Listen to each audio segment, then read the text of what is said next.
Bonjour YouTube, j'espère que ça va bien, c'est Voltar. Aujourd'hui, on se retrouve pour une nouvelle vidéo, non pas sur une critique cette fois-ci, mais bien sur une analyse d'une bande-annonce. Faut savoir que j'avais complètement en tête une autre idée de vidéo qui était déjà tournée et tout ça. Je voulais vous présenter mes collections de jeux de société. Ça sera pour la semaine prochaine parce que là, présentement, il y a quelque chose d'autre, quelque chose de nouveau là, qui est sorti en fait hier au moment où je tourne cette vidéo-ci. En fait, on va analyser aujourd'hui la bande-annonce de Lightyear, donc le film qui est un peu un prequel, donc un film qui vient avant Toy Story. Puis c'est sorti hier, j'avais toute une autre idée de vidéo pour la semaine en fait qui était déjà tournée depuis samedi. Puis finalement, ben ça c'est apparu hier, puis je me suis dit il faut que j'en parle parce que le film a de l'air exceptionnel et très très beau. Donc c'est un film de Pixar évidemment là, qui va sortir cette année. Ils ont annoncé la date pendant la bande-annonce hier. Donc si vous n'avez pas vu la bande-annonce, je vous invite à aller la voir parce qu'aujourd'hui je vais plus vous parler des détails de mes théories par rapport à la bande-annonce. Puis des choses là, qui me font penser un petit peu à Toy Story, puis peut-être des choses que je crois qui vont arriver dans le film. Bref, je me base sur 2 minutes de bande-annonce, fait que ça se peut que je sois dans le champ. Et vous me direz en commentaire si jamais vous, de votre côté, là, vous voyez des détails que je n'ai pas mentionnés durant cette vidéo-ci, ou vous avez des théories un petit peu différentes des miennes, et si vous êtes d'accord avec ce que j'ai proposé aujourd'hui. Je voulais vous remercier avant de commencer cette vidéo, parce que ma deuxième vidéo, Encanto, a eu 1000 vues cette semaine. C'est exceptionnel, je veux dire, on est une chaîne avec 81 abonnés, et j'ai 1000 vues sur une vidéo, c'est juste fou! Donc merci 1000 fois, c'est le cas de le dire. Donc merci pour votre soutien. Et je vous invite évidemment à vous abonner si mon contenu vous plaît parce qu'il y a beaucoup de nouvelles choses qui arrivent prochainement. Donc manquez pas ça et abonnez-vous, mettez un pouce, c'est toujours apprécié. Mais je voulais juste prendre le temps de vous remercier parce que c'est exceptionnel ce que vous me faites vivre présentement. By the way, si vous n'avez pas remarqué, mon décor a changé, j'ai acheté des nouveaux cadres là parce que je trouvais que c'était un petit peu vide en fait en arrière. Donc merci Ikea, même si vous sponsorisez pas cette vidéo-là, au moins j'ai un beau décor. Donc, pour commencer, je voulais, c'est ça, vous faire part un petit peu là, de mes ressentis quand j'ai regardé la bande-annonce. C'est vraiment un 2 minutes, hein, fait que c'est assez condensé, on comprend un petit peu le scénario du film, mais pas tant. La première chose que j'ai remarqué puis qui m'a quand même frappé dans la bande-annonce, puis même dans le teaser qu'on a eu il y a quelques mois, je pense que c'était il y a environ 3 mois, ben c'est le côté sombre du film qui se fait ressentir là parce que Toy Story normalement c'est quelque chose de coloré, quelque chose de fun, c'est des jouets, les décors sont hyper beaux, c'est ça, colorés. Mais dans ce film là qui est donc un film qui vient avant Toy Story, mais on a une ambiance complètement différente là. Vous allez le voir, je vais mettre des images, puis comme d'habitude, un petit peu au montage. Mais vous allez voir rapidement que l'ambiance est très sombre, lugubre. Donc on est dans un côté très science-fiction aussi, là. On est pas du tout, j'ai l'impression, dans le même univers, même si d'une façon ou d'une autre, les films sont connectés grâce au personnage principal. Mais vous allez voir, là, la première chose qui m'a frappé dans mon analyse de la bande-annonce, c'est vraiment les décors là, qui ont l'air quand même un peu variés là, à travers le film de ce qu'on voit dans la bande-annonce, mais c'est vraiment le côté lugubre là, qui se fait ressentir, puis un petit peu cette atmosphère-là pesante là, dans l'exploration que Buzz va faire. Donc pour ceux qui connaissent pas nécessairement ce que le film apporte, ben c'est ça, c'est l'histoire de Buzz avant, normalement, là, qui rencontre les autres jouets, sauf qu'un point qui m'a un petit peu questionné, c'est que Buzz a vraiment une allure de personnage qu'on verrait dans un film, pas une allure de jouet comme dans Toy Story. Fait que ça m'a fait questionner à savoir si le film présentait pas quelque chose un côté très imaginaire, mettons. J'explique mon point. Dans le fond, tu sais, Buzz a une allure, comme je dis, très personnage qu'on verrait dans un film, pas de jouet, tu sais, je veux dire dans Toy Story, mettons Woody, il y a une espèce de ficelle qu'on vient tirer, il y a une allure de pantin, donc c'est un jouet, mais même Buzz, il a l'air, tu sais, plus d'un jouet, là, puis c'est peut-être le style aussi qui a évolué à travers les années, c'est sûr que les films de Pixar sont devenus encore plus beaux, donc Buzz est très réaliste, là, quand tu le regardes, on dirait quasiment un acteur. Tu sais, ça fait bizarre un petit peu là, de voir ça. Donc là, je me questionnais à savoir si, justement, cette allure-là, très réaliste, n'était pas voulu dans le sens où on voulait faire comprendre que ben, dans cette aventure-là, Buzz n'est pas nécessairement un jouet. Je me disais que c'est peut-être une aventure qui se passe dans l'imagination de quelqu'un, d'un personnage. Vu que les décors et tout ça a l'air quand même assez mature, je dirais quelqu'un, mettons, un peu à la manière de Andy. En tout cas, là, spoiler alert, mais je parle de Toy Story. Mais si vous n'avez pas vu Toy Story, qu'est-ce que vous faites ici? Je veux dire, c'est un classique. Allez voir Toy Story 1 à 4, puis revenez après, s'il vous plaît. Mais, tu sais, Andy se débarrasse de ses jouets à un moment donné parce qu'il est trop vieux et tout ça.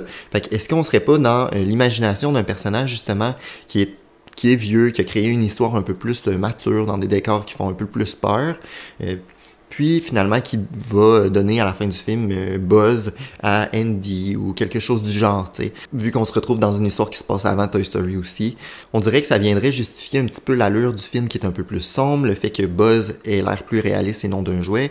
Je me suis dit, ça pourrait se passer dans l'imagination d'un ado ou d'un jeune adulte qui vient se débarrasser de ses jouets. C'est comme la dernière quête de ses jouets avant de les donner à quelqu'un d'autre, un peu à la manière d'Andy, mais cette fois-ci, ça serait, mettons, à la fin du film, il donne ses jouets à Andy pour emmener au film de Toy Story. Ça ferait comme une bonne continuité, puis ça viendrait justifier tout ça, tout en apportant un lien entre ce film-là, qui est un prequel, donc qui se passe avant, puis ça ferait le pont vers la série des 4 films de Toy Story. Vous me direz, c'est ce que j'ai réfléchi, je pense que c'est quand même quelque chose qui est assez intéressant. Vous me direz ce que vous en pensez. Donc, tant qu'à parler du lien qu'il y a entre ce film-là et Toy Story, évidemment, là, il y a Buzz, qui est le personnage principal, qui vient se retrouver dans la série de Toy Story également. Donc, Buzz se retrouve avec son habit de Space Ranger, donc de Ranger de l'espace, puis qui est vraiment là, similaire à Toy Story, mais encore une fois, un petit peu plus réaliste, puis on dirait plus une armure que dans Toy Story normal. Mais on remarque aussi qu'il est accompagné de ses multiples compagnons, puis il embarque dans une fusée et tout ça. Donc, si je me trompe pas, c'est une scène qu'on retrouve un petit peu dans Toy Story également. Fait que je trouvais ça intéressant là, de pouvoir vous comparer ça. J'ai vu ça passer récemment. Tu sais, c'est une scène où Buzz est devant une TV puis explique un petit peu à Woody, je pense, son histoire, puis d'où qu'il vient, puis essaie d'aller dans l'espace qui est projeté dans la télé. Bref, je trouvais que c'était un bon lien, là. Tu sais, ça vient vraiment, dans le fond, expliquer que Buzz, il y a un background, tu sais, il s'est passé vraiment quelque chose avant Toy Story, puis de toute façon, il en parle dans les films, tu sais, il parle de ses aventures qu'il a fait, il parle aussi, tu sais, c'est un personnage qui est connu, là, dans Toy Story, dans le sens où il y a multiples jouets de Buzz dans les rayons, donc clairement, ce personnage-là a un background qu'il faut connaître, puis finalement, c'est ce film-là qui vient se placer avant, qui vient un peu justifier là, toutes les aventures que Buzz a pu faire, puis un peu expliquer c'était qui ses compagnons avant le film de Toy Story. Donc le fait qu'il soit dans cette même armure-là, qu'il y ait aussi parfois les mêmes mimiques, on dirait, là, que dans Toy Story, ça vient juste justifier que c'est le même Buzz, parce que ça aurait pu être une autre figurine, un autre Buzz dans le fond, parce qu'il y en a des multiples, mais là ça vient juste justifier selon moi que c'est la même personne, c'est le même personnage, c'est le même jouet en fait, dans les deux films. Donc, je trouve ça intéressant de voir que c'est pas un personnage random, que c'est vraiment le même Buzz qu'on retrouve dans ce film-là et dans les films de Toy Story. Un autre élément qu'on voit dans la bande-annonce, c'est le chat. Hein? Il y a comme un chat électronique que Buzz adopte un petit peu, c'est comme son compagnon.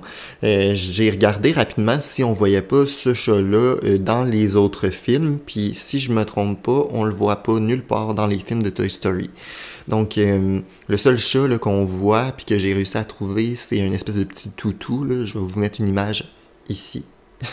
Mais sinon, le chat en allure mécanique et tout ça, là, on le voit pas dans les films. Donc, c'est un tout nouveau compagnon que Buzz a.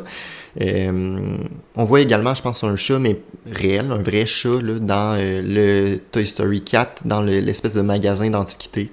Mais à part de ça, il n'y a pas vraiment d'autres chats qu'on voit dans les films normalement. Donc, je suis convaincu que c'est un nouveau personnage. Puis d'ailleurs, c'est le seul personnage dans toute la bande-annonce qui a vraiment l'air d'un jouet.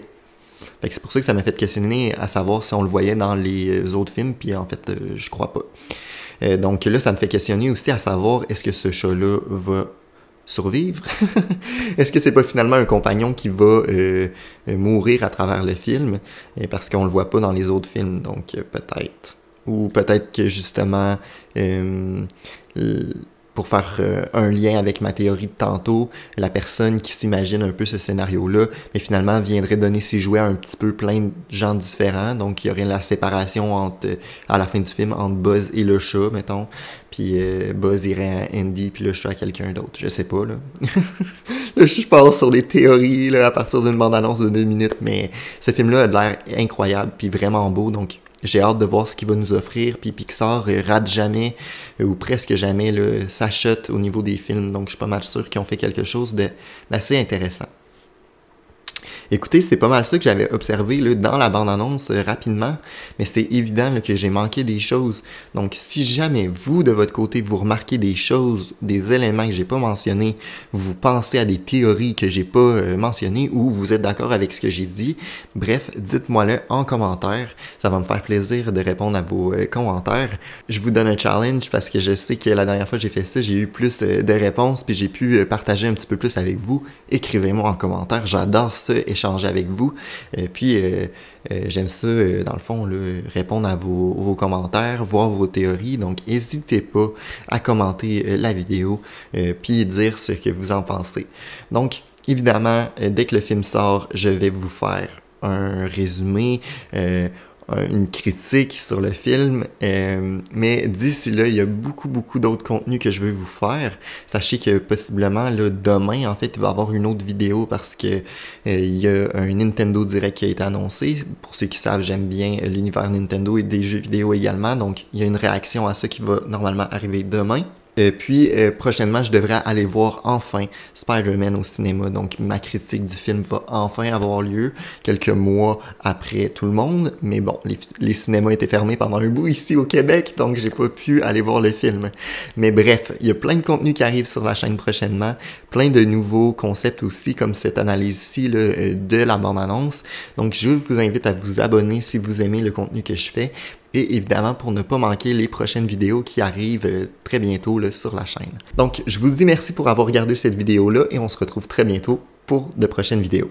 Ciao! T'as donc bien été sage!